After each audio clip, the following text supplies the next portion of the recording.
Hello, everybody. Dr. Becker.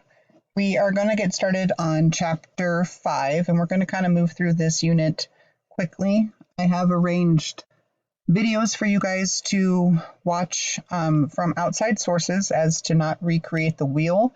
Those are meant for you to have as review lectures to listen to and refresh these concepts in your brain, if that is helpful. Chapter 5 starts with adverse drug reactions and medication errors. Again, medication safety is a major concern for you as a provider. A lot of what we do that separates you from being a bedside nurse is your ability to prescribe your medications. This goes through and kind of talks about some of the general terms that are here, and hopefully these are things that you guys know already. If not, take the time to write them out or read through them. A side effect is formally defined as a nearly unavoidable secondary drug effect produced at therapeutic doses. So meaning that it's nearly unavoidable. When I give this drug, this is an effect you are going to get. An example of that might be you take Benadryl. A common side effect is drowsiness, right? That's to be expected. A toxicity is the degree of detrimental physiologic effects caused by excessive drug dosing. So now we're past into bad toxic levels and the state of being where we have too much of the drug. But an allergic reaction is an immune response, okay? So that's why when we say I'm allergic to a medication, it is crucial that we help the patient decide, are you allergic to it or did you have an adverse effect? Because an allergic reaction, there must be prior sensitization of the immune system. So the immune system was sensitized to a drug, so that we worry about re-exposure to that drug can then cause the allergic response, which we worry about to be anaphylaxis. So a true allergy to something means you've been exposed to it, you got sensitized to it, and now if you are re-exposed to it, you could be at risk for an allergic immune reaction such as anaphylaxis. The intensity of your allergy is primarily by the degree of sensitization of the immune system, not by the drug dosage. So in other words, the intensity of your allergic reaction is largely independent of dosage. So whether you receive the biggest dose of that drug or a little itty bitty dose, it shouldn't matter to have an immune response. Idiosyncratic effect is defined as the uncommon drug response resulting from your genetic predisposition. So idiosyncratic, that's just you and the way that you have that reaction to that drug. They talked about in your book the G6PD deficiency is an X-linked inherited condition that occurs primarily in people with African or Mediterranean ancestry. So when they take certain drugs such as an aspirin, they can have varying degree of red blood cell hemolysis, right? So that's just an idiosyncratic, that's the way you are effect. Iatrogenic effect, paradoxal effect was listed here first, and that's the opposite of the intended drug response. So that's why some people say, if I take Benadryl, I get really amped up. I don't get drowsy. You would have a paradoxical effect. Iatrogenic disease is the disease that occurs as the result of medical care or treatment. So it's also used to denote a disease produced by drugs. So, for example, patients that take certain antipsychotic drugs may develop a syndrome with symptoms that closely resemble Parkinson's. And then physical dependence, this is a good one to review, is a state in which the body has adapted to that drug exposure in such a way that an abstinence syndrome will result if the drug is discontinued. So you are physically dependent. Your body has now altered itself around the expectation that that drug is going to continue to be there. It has become dependent on it. So now if you withdraw and stop, abruptly cease taking that drug, you're going to have a withdrawal syndrome of some sort. So physical dependence. We often think of this with opioids, but they're not the only ones. We have to remember alcohol, barbiturates, and amphetamines can also cause dependence. Some drugs that work outside the central nervous system can cause a physical dependence of sorts as well. A carcinogenic effect refers to the ability of a certain medicine or an environmental chemical to cause a cancer. Fortunately, there's only a few therapeutic agents that are carcinogenic. teratogenic effect is drug-induced birth defect. So something that the mother took that crossed into the baby that caused that effect is a teratogenic effect. So a good review there of some of your terms, and we need to use those appropriately. In practice, for you guys, the difference between a side effect, a toxicity, and allergic reaction are very important, and we need to use those words correctly. Same thing with understanding physical dependence and the idea of a paradoxical effect. Then we talk about organ-specific toxicity. So we know that, right? We know that some drugs are hard on the liver, some drugs are hard on the kidneys, as an example there. So when we talk about hepatotoxic drugs, some drugs will undergo metabolism by the liver, and they are converted to a toxic product that can injure the liver cells. And we refer to these then as the hepatotoxic drugs. It's pretty rare that you will have liver failure from hepatotoxic drugs, which is great. The book in your table 5.1 gives you some possible hepatotoxic drugs. Those are your statins, some of your oral antidiabetics, anti-seizure medicine, antifungals, anti-gout, some of your antidepressants. So it's important that we understand, especially if you have liver disease, that there are drugs that could potentially be hepatotoxic. Typically, I would say this happens most commonly is if we are also taking it with another hepatotoxic drug. So maybe if someone is taking Imuron or leflunomide or methotrexate or something for an immune condition, and they're taking a lot of Tylenol, sometimes that's what does it, is the combination of them. Here we are also reviewing the idea of your QT interval. We talk about the QTC interactions a lot. Unfortunately, we've discovered that there is a lot more QT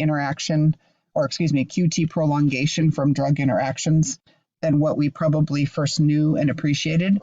I can tell you in clinical practice, it's already become exhausting to keep getting alerted that the drugs you're wanting to give can prolong QT, but it's an important thing to monitor for. So a QT interval or QT drugs is that some medications will prolong the QT on your electrocardiogram and could put you at risk for serious dysrhythmias. Remind yourself the QT interval is the measure of time required for the ventricles to repolarize after each contraction. So in other words, to kind of not fire on top of each other. So if you send the electrical impulse too close together and the ventricle hasn't had time to fully relax and then repolarize, and it gets that impulse twice, you can flip somebody into a deadly arrhythmia. Patients can be at risk for developing torsades, or torsades then can lead to a fatal ventricular fibrillation. We know now that there's more than 100 drugs that are known to cause this QT prolongation, and so we have to be cautious of this.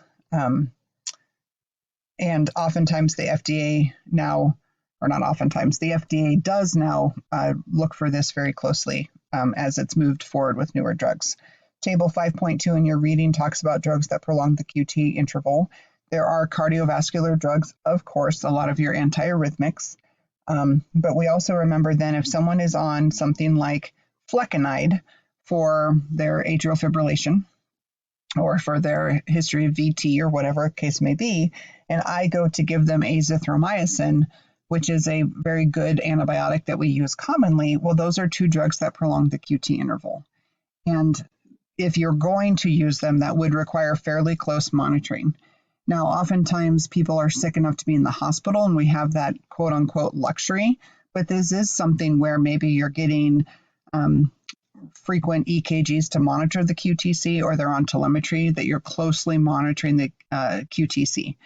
And that's an important thing to do. But if you're in an outpatient setting and they're on flecainide and you decide to give azithromycin and there's no way to monitor, then that is something that maybe we say, let's use a different drug and decrease and not have that risk. So it's a very important thing to pay attention to for the QT interval drugs. I'll tell you that quite a bit, it seems like in my experience thus far, we pay really close attention to cardiac drugs, any antipsychotics or antiemetics, some of the antibiotics and some of the antifungals are ones that'll commonly creep up on you and cause trouble. Identifying adverse drug reactions can be very difficult to determine whether the drug is responsible for that observed event, because it could just be the illness itself, any of the other medications that people are taking, or even if it's newer drugs. So the book does a nice job kind of outlining this to ask these questions. Did the symptoms appear shortly after the drug was first used? You have to put on your detective hat and kind of figure that out and see if you can identify the relationship between the adverse reaction and what drug was taken when. It's interesting because the text does point out that about 50% of all new drugs have serious adverse drug reactions that are not revealed in their phase 1, 2, and 3 trials. So it's not until we start mass producing this and people are taking it out in the public that then we realize that there's issues. And so we do have options to do post-market drug evaluations through the FDA and report symptoms. Ways to minimize your adverse drug reaction are spoken of in your book as well. And this can be between you and your pharmacist and the team of people to try to figure out a way to put your detective hat on and figure out how we can minimize these issues. The FDA-approved medication guides can be helpful, and we have to pay attention to boxed warnings and the REMS management program. I'm hopeful that you guys know what the REMS are, is that's a way to register to be a prescriber that knows the risks and benefits of a drug. And some of these drugs are under that risk and monitoring system, the REMS. And then the boxed warnings or black box warning is the strongest safety warning a drug can carry and still remain on the market. And so the FDA requires a boxed warning on drugs with serious or life-threatening risks. And that's to alert you as the provider that there's potential for harm here. And then we can hopefully reduce the rate of harm by having that. And then the REMS is the risk evaluation and mitigation strategies. One of my kids had to be on Accutane, and we had to work through the REMS program because of the understanding that if you take Accutane, it can be strongly teratogenic. And so it's like this big deal to monitor who can prescribe it and making sure that the patients are being educated appropriately. Then we have the ways to reduce medication errors. Again, it's help and encourage patients and their families to be active and be on it. They need to have their own med list carried with them. They need to know what they're taking and why they're taking it. If you have elderly patients, you engage their family to say help them with their medication management. We need to make sure that us as providers have the tools and information we need to prescribe safely. There's checklists and safety ways to do that now for drugs that weren't always there. We do feel that using the electronic health record has been helpful to decrease those simple clerical errors. We do find that having more active pharmacists in the medical process has helped reduce medication errors. This one says that you can have a senior clinical pharmacist accompany physicians on rounds. They're part of your IDT or your care teams. They're very much being way more involved in the direct patient care for safety. And then again, it says it on here again, you have to perform your medication reconciliation. I swear at the end of this class, everybody's going to be like, if there's one thing I remember Dr. Becker saying, it is that you need to be a responsible prescriber and make sure you know your accurate medication reconciliation of all of your patients. Moving on to chapter 6. This one talks about the individual variation in drug responses. And this is important because it is people make everything messy, right? We can practice and learn all we want to about certain drugs. And once you put the human variation factors into it, it can really throw a wrench in the plan of what you're thinking. So we have to understand how individuals may react differently than other individuals. So we think about things like your body height, your body weight, your age, your other diseases. All of those can be key factors that can cause one patient to react differently than another patient. And it's important that we know and we understand these, right? So body weight and composition, we know that dosing sometimes ideal body weight versus actual body weight can be different, obviously. And so we have questioned for many decades now, how do we know, and should we be adjusting for current actual weight? If we're really trying to get a saturation in the tissues and you have a lot more tissue than somebody else, how do we appropriately dose that? And we also know now, though, that underweight, right, is also really important. So you'll see things where if they're less than 80 kilograms, for example, on like Eliquis, that changes your dosing to lessen the amount. So the body weight, both ideal and current, can play a role. We know, like for transdermal drugs, maybe if they have very low sub-Q tissue or hardly any fat on their bones and you're trying to use a transdermal route, well, that body composition now matters and they may not absorb the same way, and that may alter the effect of that drug. Also, the pathophysiology of your patient. What does their kidney and liver look like? Their acid-base imbalance? Do they have altered electrolytes? All of those things can play into how your patient's going to respond. Tolerance is a decreased responsiveness to the drug because of repeated drug administration. And we think about those things, tolerance and physical dependence, because we think of that if they are tolerant to the drug, sometimes you need to decrease or increase the dose or change up the class of medication, etc.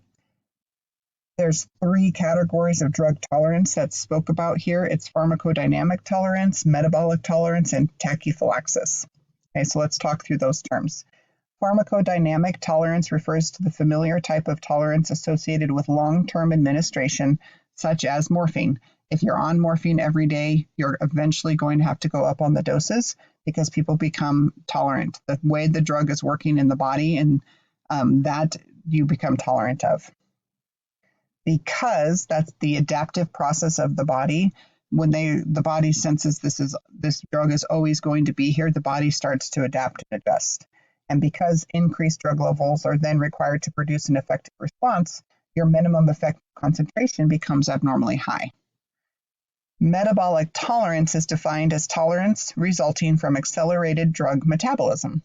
So this form of tolerance is brought about by the ability of these drugs to induce the synthesis of hepatic drug metabolizing enzymes.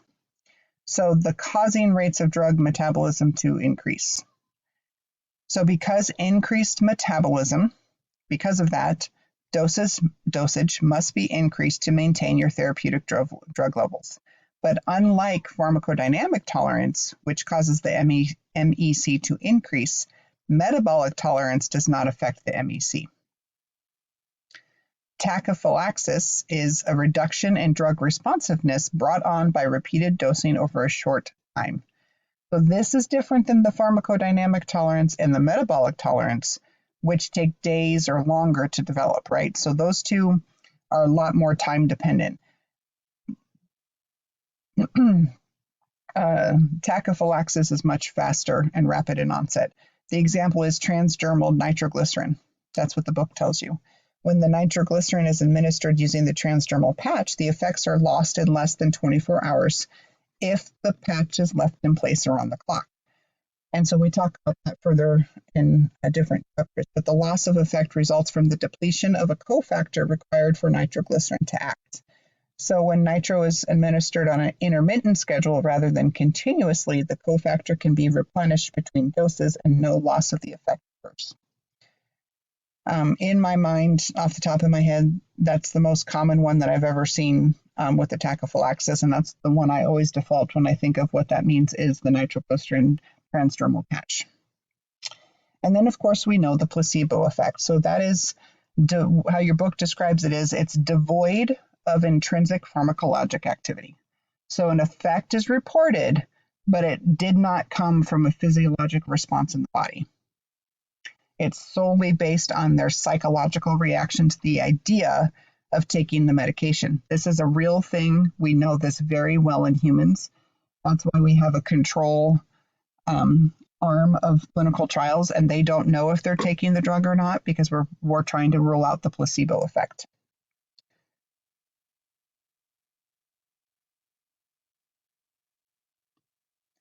And then the book goes on to talk about variability in absorption, right? So we're looking at factors that are going to alter how a drug works from patient to patient. We've talked about this a little bit. Bioavailability refers to the amount of the active drug that reaches your systemic circulation. So if I take a drug, by mouth how much of that drug becomes available when I want to distribute it to the right places, right? Different formulations of the same drug can vary in bioavailability. So this is really important. If I give a drug like Protonix IV, I drastically can increase the bioavailability of the drug. Whereas if I take it by mouth with first pass effect, it does decrease its bioavailability. And the most common difference you're going to see is the difference between oral and IV. So even though maybe they can take a pill, we choose to give things through the IV because of this idea of the bioavailability.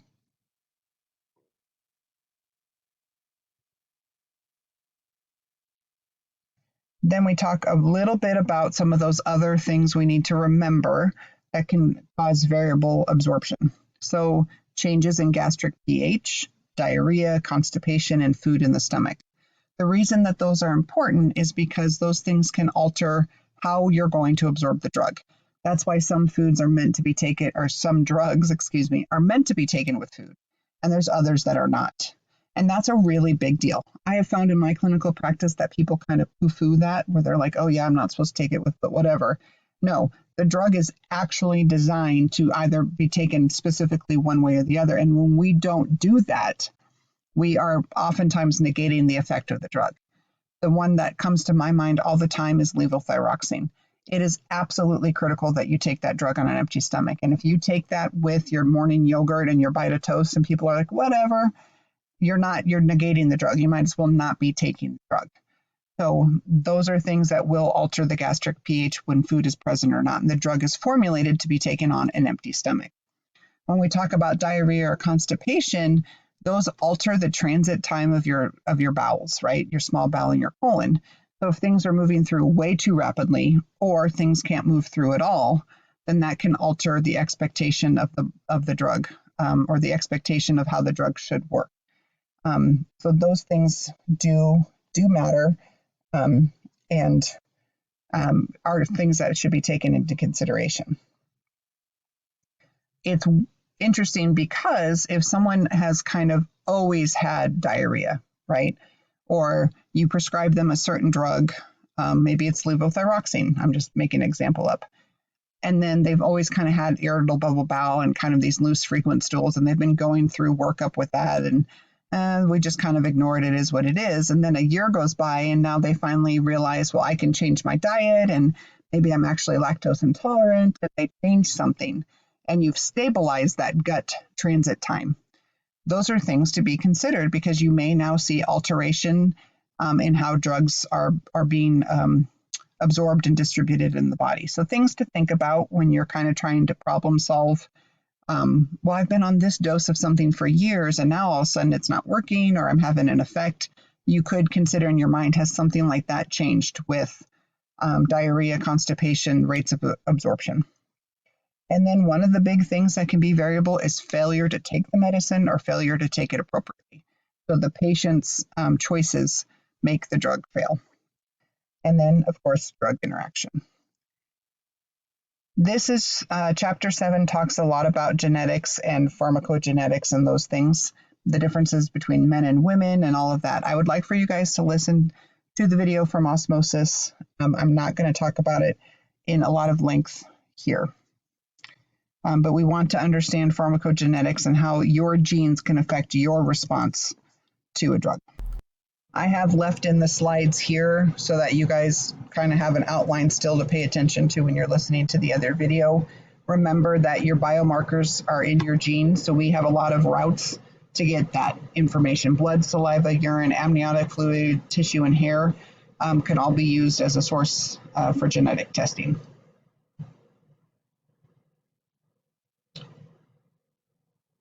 I'm going to move on to chapter 8. And this is consideration of pregnancy and breastfeeding when we're talking about drugs across the lifespan. Obviously, pregnancy is very important because we do worry about teratogenic effect. So it is important that you as the provider are paying attention to the possibility of pregnancy. Pregnancy nowadays is an easy screen between lab work and urine. Really anybody in childbearing age, whether that's from really 12 probably up to 50 by definition. If you are about to do something that could be teratogenic, you as the prescriber are solely responsible for ensuring that you have ruled that in or out. So even if they tell you I'm 15 but I'm not sexually active, you have to prove that. Now, if they're like 41 and they've had a hysterectomy and they can't be pregnant, well, then that's fine. But if they have intact urine, intact gynecologic tissues and organs and all those things, and they have their menstrual cycle, even if they swear to you they're not sexually active, it is falling on you as the prescriber to ensure you don't cause teratogenic effects. Drug therapy during pregnancy is interesting, and there's certain things that we have to consider, right? It can be a big dilemma because in pregnant patients, the benefits of the treatment must balance the risks. There are not great studies to guide us because we're not willing to risk a baby in utero, and so we don't study drugs routinely. The way that we find our information is more like they had to take the drug, so therefore they did, and then we were like, oh, it turns out it wasn't teratogenic. But we don't purposely put people through anything that could be risky to that, so we have limited data.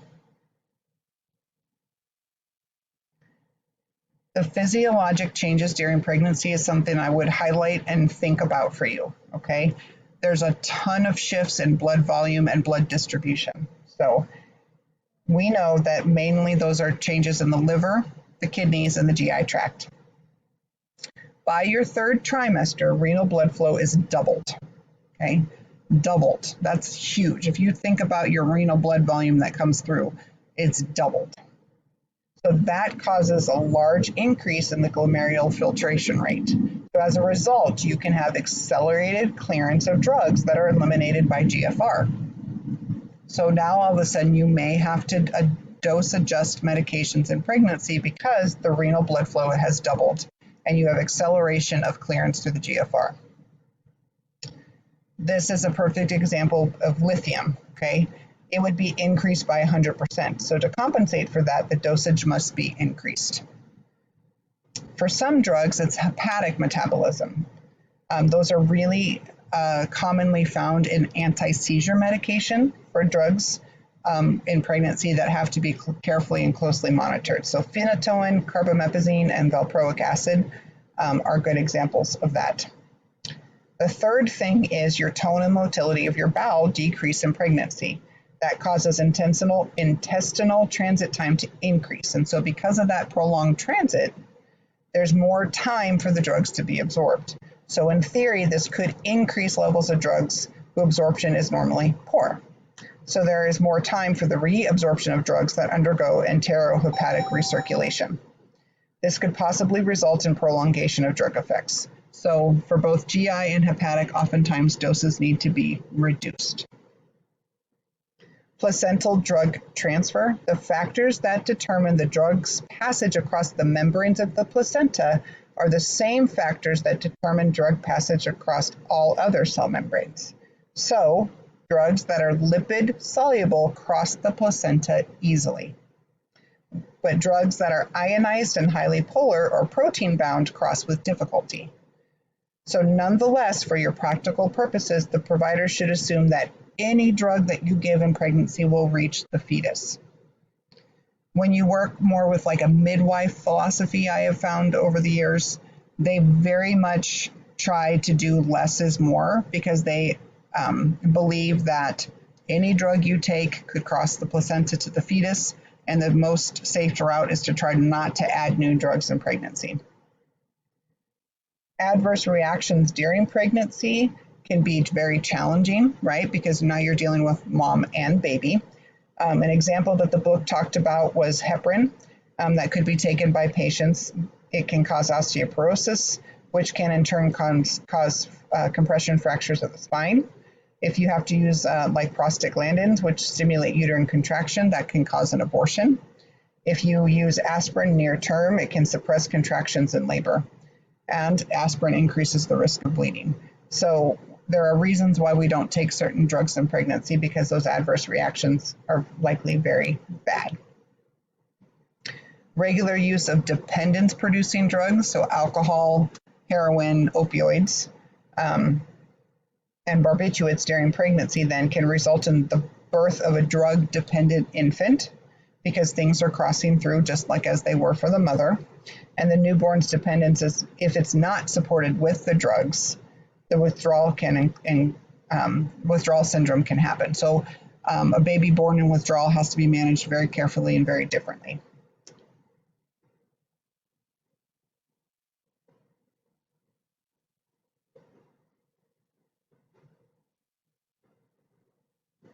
Teratogenesis is what we're talking about to produce bad effects of the baby during pregnancy. Congenital abnormalities are of great concern. They can have multiple causes. They can be genetic predisposition, environments, chemicals, drugs, and possibly medications, right? The book kind of goes through teratogenesis and stage of development. And I don't want you to get too caught up in all of those details of that chapter by any means. But teratogen exposure during the fetal period, which is the second and third trimester, usually disrupts function rather than gross anatomy. So what they're saying, though, is that teratogenics are drugs that produce those effects. It's in the first trimester that can really alter gross anatomy. Like when women were taking thalidomide in the first trimester, and then people had physical abnormalities, the shortened limbs, gross changes in development of how the body is forming in that first trimester. And the growth and development of your brain in the first trimester is critically important. So in other words, what trimester the mom is in her pregnancy can matter in terms of what effect you're going to have that could be harmful.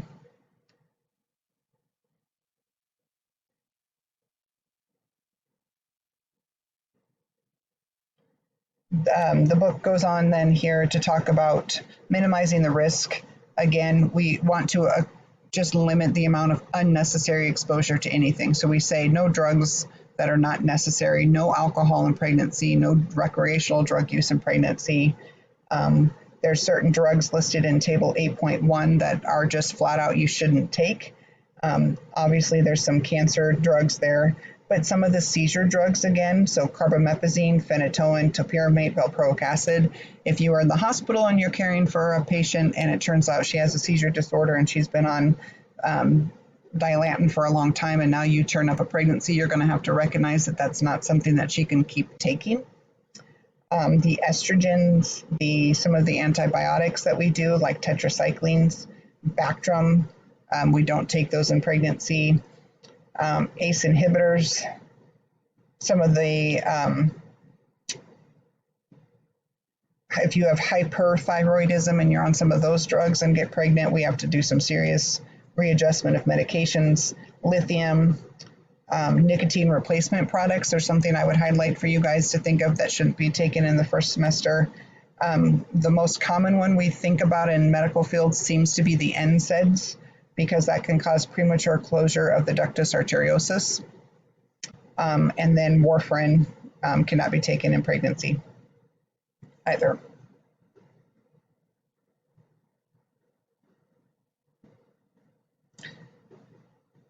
We do have the risk categories. And so A is the safest, meaning we really don't think it's going to cause fetal harm. X is obviously the most dangerous and it has been known. And then B, C, and D is kind of their level that they do of which is worse than the other. So I would feel comfortable prescribing an A drug to a pregnant woman. I never would prescribe an X drug. And quite frankly, I probably would not prescribe for me personally as a provider a B, C, or D without having input of the OBGYN. Then we talk about breastfeeding.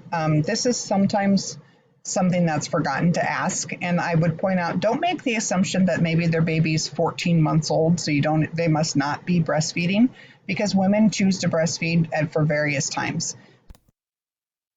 To be sensitive to asking these questions, any chance you're still breastfeeding, or are you still breastfeeding? They're listed here are the ways that we can decrease the risk to the infant. Obviously, We would avoid drugs that are known to cause problems, but otherwise we advise to take the drugs immediately after breastfeeding to reduce the time the drug is circulating and the woman is breast milk is refilling.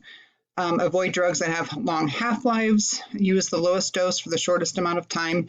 And then there are some times in some situations where we have to abandon breastfeeding because the drug is necessary and it's too dangerous. And that can be very hard for a mother to do and something we should be sensitive to. Going into chapter 10, we start to talk about drug therapy in geriatric patients. The reality is that prescribing a drug to a 40-year-old is different than prescribing a drug to a 90-year-old. Even a 90-year-old that's in great health still has likely some physiologic changes with aging. So let's go through and talk a little bit about geriatrics. As an acute care nurse practitioner or CNS, likely the vast majority of patients that we see tend to be in the geriatric or older adult category of 65 or older. Depending, of course, if you are in certain specialties, maybe you have a younger population. But I think for all of us, we're going to have a fair amount of geriatric patients in practice.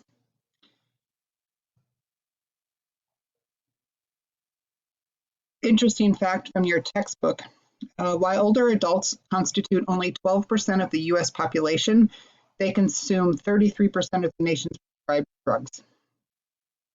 It can be a challenge because they can have altered pharmacokinetics, secondary to organ system degeneration.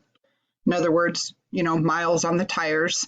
After so long, you tend to have some degeneration of your internal organs, liver, kidney, etc.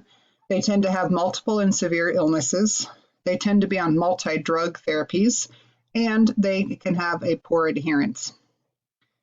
So each patient must be monitored and individualized in their treatment. The pharmacokinetic changes can be varied. When we're thinking pharmacokinetics, we're talking about the ADME, absorption, distribution, metabolism, and excretion. Talk about the absorption changes in the older adult. The book does a good job of going through these. We talked about, or you've read or reviewed previously, how we absorb our drugs. So when we are older, we have decreased absorptive surface area, decreased gastric emptying, decreased GI motility all the way around. As a rule, the percentage of an oral dose that becomes absorbed does not usually change with age. However, the rate of absorption may be slowed because of delayed gastric emptying and the reduced splenic blood flow. So as a result, some drug responses can be delayed. Gastric acidity is reduced in older adults, and that can also alter the rate of absorption for certain drugs. When we talk about distribution, there's 4 factors that can alter drug distribution in older adults. So if off to the side, you want to write these down so that you have them in your head. 1, we have an increased percentage of body fat, but 2, we have a decreased percentage of lean body mass. We also have a decreased total body water, and for 4, we have a reduced concentration of serum albumin. So all of these things will change our distribution rates and how we distribute the drug. The increase in the body fat in older adults provides a storage depot for lipid-soluble drugs. A really good example of this is propranolol. The other thing that can happen, maybe if you're used to ICU setting, we talk about a very lipid-soluble drug like propofol. We have to be worried about storage depot of that drug if it's used for more than 24 or 48 hours. So when you have increased body fat and you have lipid-soluble drugs, they'll hang on to those longer. Also, plasma levels of these drugs are reduced, causing a reduction in the response. When we talk about lean body mass and total body water, if you have water-soluble drugs, they become distributed in a smaller volume than in younger adults, and as a result, the concentration of these drugs is increased, so their effect is more intense, right? This is also why alcohol can affect older adults differently. Alcohol is very water-soluble, and so the drug concentration can be increased and the effects can be more intense. When we talk about albumin levels, generally with age, they may only be slightly reduced if they're in fairly good health, but these levels can be really reduced in older adults who are very malnourished. So because drugs may bind to proteins like albumin, if you have decreased albumin levels, the sites for the protein bindings of the drugs decrease, and then you have free drug levels rise. And there again, you can have more intensity of the effects of the drug. So our true physiologic changes matter as we age, and that is why when you start to have polypharmacy in older adults and those kind of things, it is challenging sometimes for the pharmacokinetics of adults. Metabolism. We tend to think of the hepatic metabolism as a big player here because your rate of hepatic drug metabolism will start to decline with age. The reasons for that are we have reduced hepatic blood flow. We have the reduction in the size of our liver, so we have a reduced liver mass, and we have a decreased activity of some of the hepatic enzymes. So because your liver function is diminished, your half-lives of certain drugs may be increased. Thereby, you may have a prolonged response, or they're in the system longer. Responses to these oral drugs that ordinarily would undergo like an extensive first pass may be enhanced because fewer drugs are inactivated before entering the systemic circulation. So first pass metabolism can be altered as we age. However, it's important to note that the degree of decline in your drug metabolism varies greatly amongst individuals. So we can't always predict, but it is something we have to understand and have in the back of your mind of that physiologic change. When we talk about excretion in the older adult, we're really looking at renal function and renal drug excretion. So if you really get into nephrology and kidneys, we start to realize your kidney function does start to decrease relatively, I would say, sooner than most of us think. And yes, that's a very complicated process. So maybe we have a GFR or normal, quote unquote, renal function by creatinine.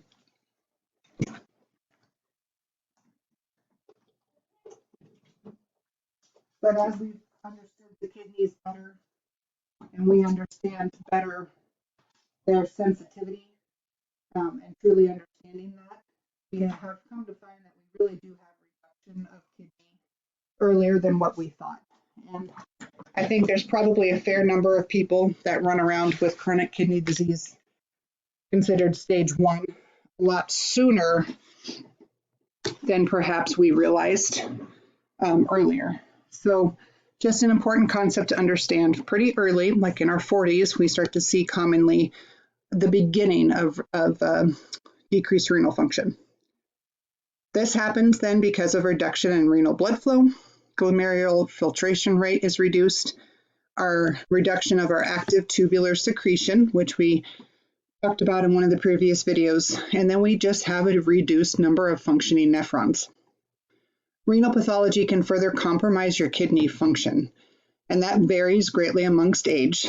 But when you have older adults that are taking drugs that are eliminated by the kidney, the renal function should be assessed. It's really important that you know that as you're prescribing drugs. In older adults, highlight this, star this, put this in your pearls in your own memory. In older adults, the proper index to evaluate the functioning of their kidneys is not their serum creatinine level. So I don't care if their creatinine level is technically normal at 1.1. What we need to look at is their creatinine clearance. Creatinine levels do not adequately reflect the function of the kidney in older adults because the source of serum creatinine is lean muscle mass. And that begins to decline in parallel with the decline in kidney function. So what does that mean? Although creatinine levels may be normal, even though renal function could be greatly reduced because the creatinine is a ratio. So we really need to look at the GFR or the creatinine clearance. There's lots of calculators that are going to be available to you in practice so that you can know what your GFR is.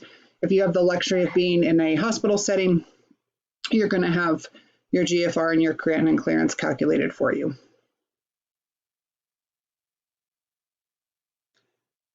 When we talk about pharmacodynamics, again, in the older adults, so how the drug works on them, we can start to see some increased sensitivities in the older adults.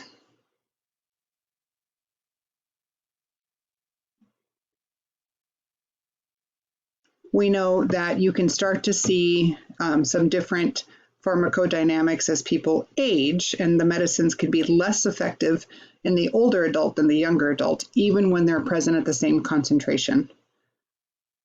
One of the things we talk about is adverse drug reactions in the elderly. The adverse drug reactions are 7 times more likely to occur in the elderly. So if there's those side effects that can happen, they are much more likely to happen in your older adult. These adverse reactions account for 16% of hospital admissions, 50% of all medication-related deaths, and the majority are dose-related rather than idiosyncratic. Symptoms in the older adults can be varied and really nonspecific. The interesting part that your book talks about here is that although the increase in the adverse drug reactions in the older adult is often not the direct result of aging, but rather we have multiple factors that come with the older adult that could be contributing. For example, polypharmacy, greater severity of illness or greater comorbidities, inadequate supervision of long-term therapy, right? So you'll see somebody who's been on the same drug for 18 years and no one's thought to check to see if it's the right dosage or reevaluate why they're on it, and sometimes then just poor adherence by the patients as well.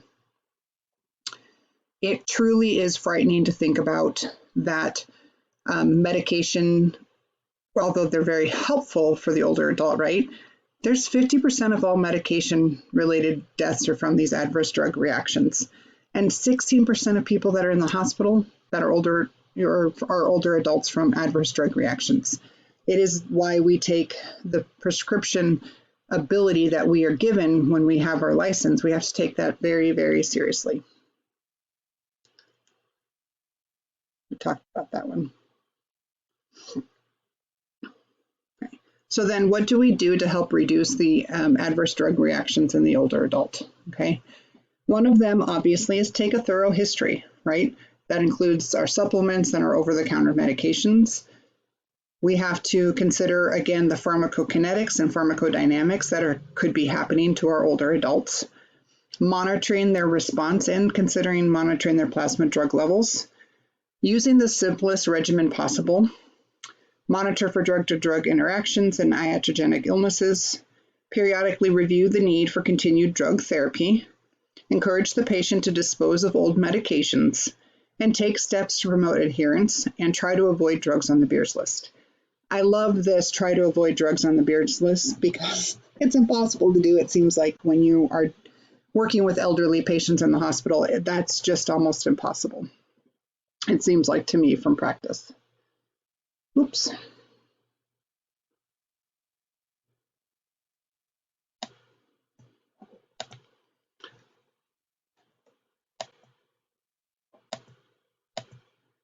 All right, how can we help promoting? Oh, sorry, I wanted to go back up to that one. That's what I was doing. When I wanted to point out to you guys, table 10.2 in your book. I like this as something for y'all to review. These are drugs that are good to generally avoid in older adults. And the one I was going to point out, a couple of them, was the chronic use of COX-2 selective NSAIDs like ibuprofen and aspirin. You really have to know why they would be on an aspirin, and you have to make sure you're using them for the right reasons. Hardly ever does it seem like I can prescribe ibuprofen to elderly people because they just don't have the ability to handle it with their kidney function, and the risk for bleeding or renal failure is too high. And so we can sometimes get away with short-term use of NSAIDs, but it's pretty hard. Some of these other ones that they list here are ones that are on the Beers criteria. Diphenhydramine, promethazine are on there, the doxazosin and prazosin, benzodiazepines, oxybutynin, cyclopentazeprine, methylcarbamol, which are the muscle relaxers, and then even some of the PPIs are listed on there. So I just wanted to point that out. There's ones on there that you're like, wow, I'm not sure that would be ones that people are always thinking of. Also in your book, I just wanted to point out for practice, they talk about what they call for STOPP, STOPP, and that is the screening tool of older people's potentially inappropriate prescriptions. So it's like the Beers list, but it's also criteria used to identify drugs that may be dangerous if prescribed for older adults. So you have lots of resources for you to understand which meds to consider and not. So how do we promote adherence? Depending on the studies, between 26 and 59% of older adults fail to take their medications as prescribed. So this is a serious thing and something that you would want to be familiar with so that when you're in practice, we can try to have the best outcomes possible for our patients.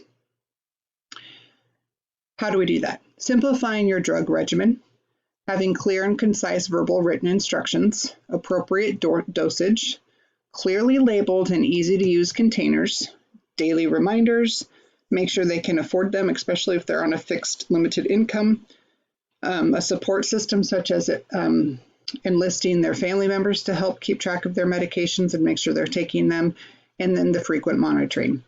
Me personally, I would add on there a complete medication reconciliation with every encounter with a provider.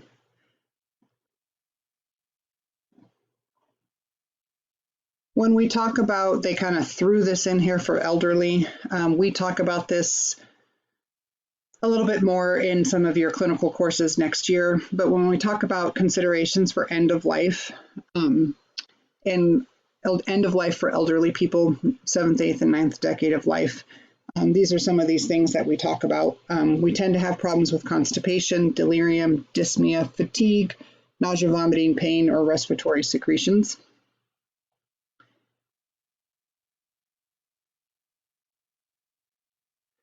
I would not get too hung up in these, but it does make some good reading to review that. Okay, this ends this section. I think we kept it to under an hour. As always, please reach out if you have any questions or concerns. Take care.